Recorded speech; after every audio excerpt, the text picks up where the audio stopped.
Dear Dark Souls fans, including myself, I'm gonna have to ask you to stay hollow a little longer because according to Jeff Grubb, we're not gonna be seeing Elden Ring at E3 2021 this year, simply because he said that the game is just behind due to COVID and a lot of other things.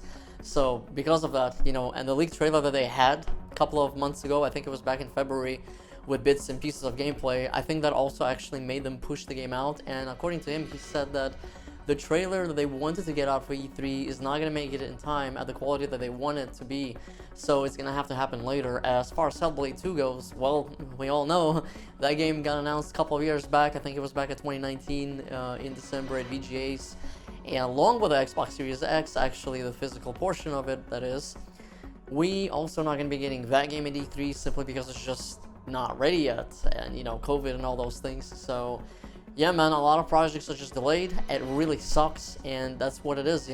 So what do I think about this whole thing? People have been waiting for so long to see something about Elden Ring. I mean, it's a game that was, announced back at E3 2019 Microsoft presser. I was there physically for that moment to see it in person, which was awesome, and knowing that it's not going to be here at E3, the question begs to differ, when is it going to be at all? Or people are getting to the point where, like, is this game canceled, that and this. I don't think the game is canceled, man. I think they're just taking their sweet time.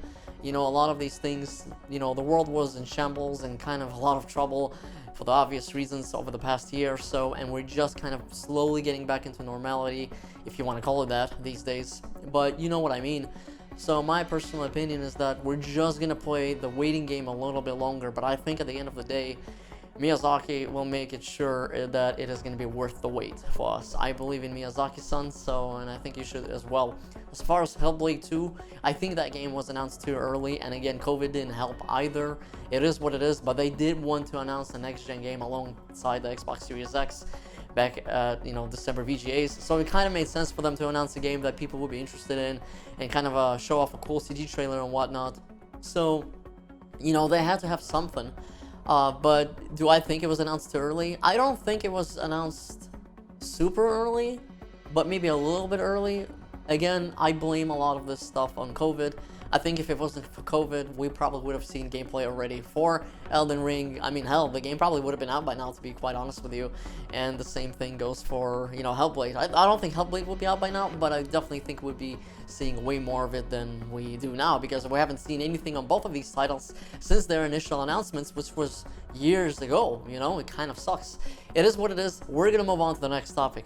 Well, this is pretty insane because Free Radical Games is back and they're making a brand new Timesplitters. Yes, you heard that right, folks. Timesplitters back from the PS2 and Xbox era.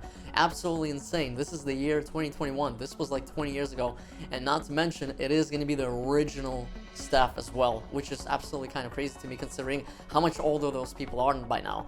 Hoping I don't know if it's all of them are original staff, but I think probably the most core members.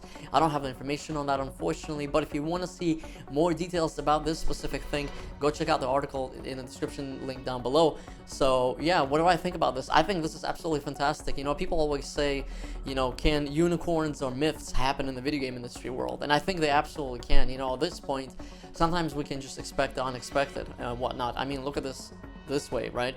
Shenmue 3 happened, even though it wasn't that good. Final Fantasy VII Remake happened, which was amazing. Half-Life Alyx came in, which was kind of unexpected, but it was a Half-Life game, and it was really good too, right? And then, of course, you have the Doom reboots and Doom Eternal, which were a fantastic game, and a new, brand new Animal Crossing that's like old school, kind of like GameCube, but for the new generation on the Nintendo Switch. So yeah, I do believe that unicorns can come to life in the video game industry world. So at this point, I just want to see Dark Cloud 3 or something along those lines. I mean, shit, we got Timesplitters. When is this going to be happening? When is this game coming out? We have no information other than the fact that it's officially announced, so that's a good thing. This is not a rumor, and I believe it has not started development yet, but they're starting to start it soon.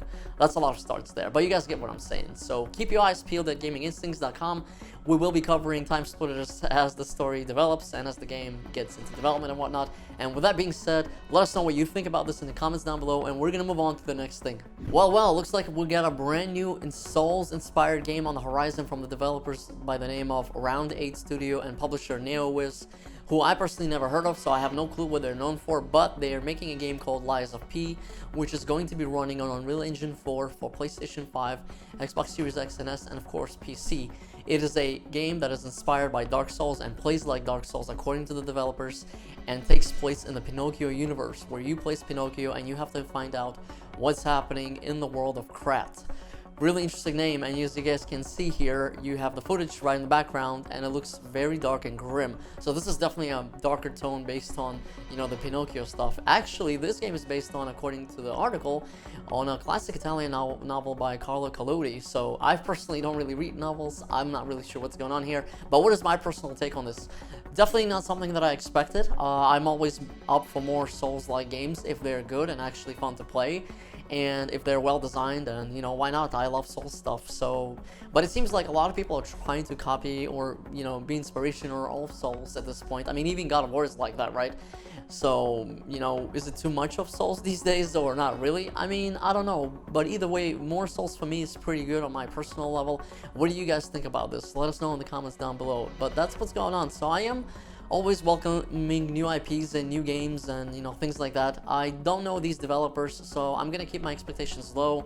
I was hoping they'd be using Unreal Engine 5, but they're using Unreal Engine 4. But Unreal Engine 4 is still pretty good, and at least it's a purely next-gen game, so that's a good thing that it's not a cross-gen title. Yeah, you guys can see the full article in the description down below, and with that being said, that is it for this daily news bit. Let us know what you think in the comments down below. Make sure to like, subscribe, and turn on those notifications so you won't be missing out. And I will be seeing you next week, or actually tomorrow. I'm sorry, today's Thursday, so I will be seeing you Friday. Yeah, with that being said, guys, peace out, have a good one, and see you later.